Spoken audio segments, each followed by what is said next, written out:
ঘাড় ঘোরাতে খুব কষ্ট হচ্ছে, মাথা ঘুরে যাচ্ছিল, মনে হচ্ছে হাত থেকে টলমল করছে। ড্রাই নিডলিং করব।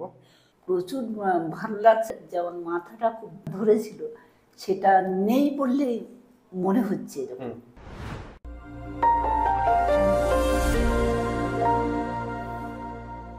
এই ঘাড়ে ব্যথাটা, মাথার যন্ত্রণাটা কত বছর ধরে হচ্ছে? বছর 7 হয়।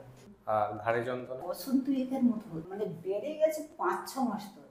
ঘাড় ঘোরাতে খুব কষ্ট হচ্ছে, মাথা ঘুরে যাচ্ছিল, মনে হচ্ছে হাত থেকে টলমল করছে। টান ধরা, এই যে দুটো সাইডে খুব টান ধরে শক্ত মতো হয়ে যাওয়া। আপনার একটা কমপ্লেন ছিল সকালবেলা উঠতে গিয়ে একটা ঘাড়ে ব্যথা হতো, সেটাও এখন কমেছে? ওটা অনেকটাই কমে গেছে। যেমন আজকে সকালে যেটা দেখি, সন্ধ্যাতে চাপ ধরা, ভীষণ মানে কি বলবো ব্যথা, এটা নিয়ে আমি ঘুম ভেঙে উঠে এবং সারাদিন এটা চলতে থাকে। আমরা যখন এমআরআই করাই তখন দেখতে পাই ওনার একটা সেকেন্ডারি ক্যানাল স্টেনোসিস হচ্ছে C4 C5 এবং C5 C6 এ। মুখের অবস্ভাব ছিল, সেটাতে কোনো পার্থক্য হয়নি? এখন অনেকটা ইজি লাগে। আচ্ছা, মুখের ভেতরের আপনার যে স্কিনটা আছে ওটা এখন অবশ আছে, জিভ দিলে বুঝতে পারছেন?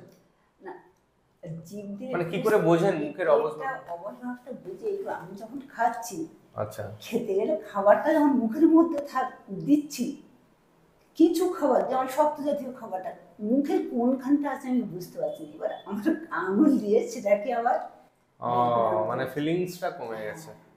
ঠিক আছে, আমরা ওনাকে কিভাবে চিকিৎসা করছি এই ভিডিওতে দেখুন।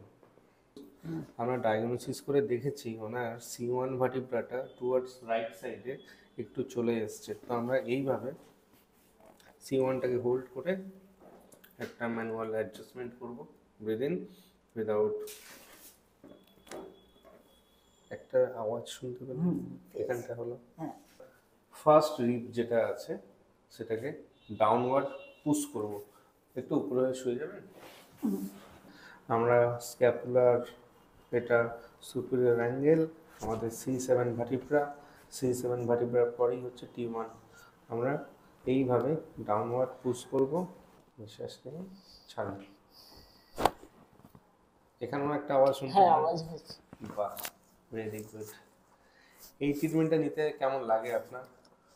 তো ভালোই লাগে। ভয় লাগে না না, যেহেতু আমরা জানি সাবঅক্সিপিটাল মাসলটাকে ইনহিবিশনের জন্য C1 C2 এবং C0 ম্যানিপুলেশন যেমন দরকার, তেমনি হাত দিয়ে সাবঅক্সিপিটাল মাসলটাকেও রিলিজ করতে হয়।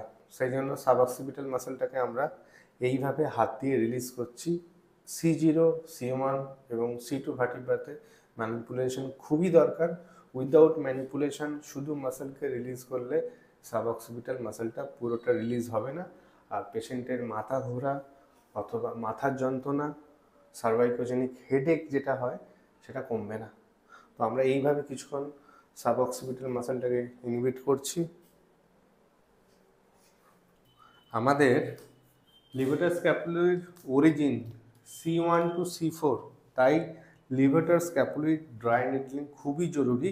কারণ হচ্ছে আমাদের C1 ভার্টিব্রার পজিশন মেনটেন করে লিভেটার স্ক্যাপুলি। তাই পার্টিকুলারলি টেন্ডার এরিয়াটা দেখছি এবং এই জায়গায় দেখতে পাচ্ছি ওনার একটা হাই টোন স্ট্রাকচার আছে। আমাদের লিভেটার স্ক্যাপুলি এইভাবে আছে।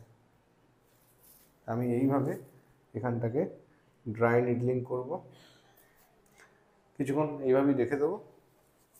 আজকে আপনারা দেখতে পেলেন ওনাকে আমরা কিভাবে চিকিৎসা করলাম। এখন আপনার ওভারঅল যে সমস্যাগুলো নিয়ে এসেছিলেন আজকে ট্রিটমেন্ট হওয়ার আগে, সেই সমস্যাগুলো কতটা ভালো হচ্ছে? প্রচুর ভালো লাগছে। যেমন মাথাটা খুব ধরেছিল সেটা নেই বললেই মনে হচ্ছে এরকম। ঘাড়ে এখানটা টান ধরছিল সেটাও অনেকটা কম লাগছে। আচ্ছা, ওকে। এই যে ঠোঁটের উপরটা, এটা যে ভারী ভারী ভাবছিলামটা অনেকটাও হালকা হয়ে গেছে। আচ্ছা, তো দেখতে পেলেন ওনার সমস্যাগুলো আস্তে আস্তে ডে বাই ডে কতটা ইমপ্রুভ হচ্ছে। আমরা ওনার ফুল রিকভারি ভিডিও নেক্সট ভিডিওতে দেখাবো কয়েকদিন ট্রিটমেন্ট করার পর।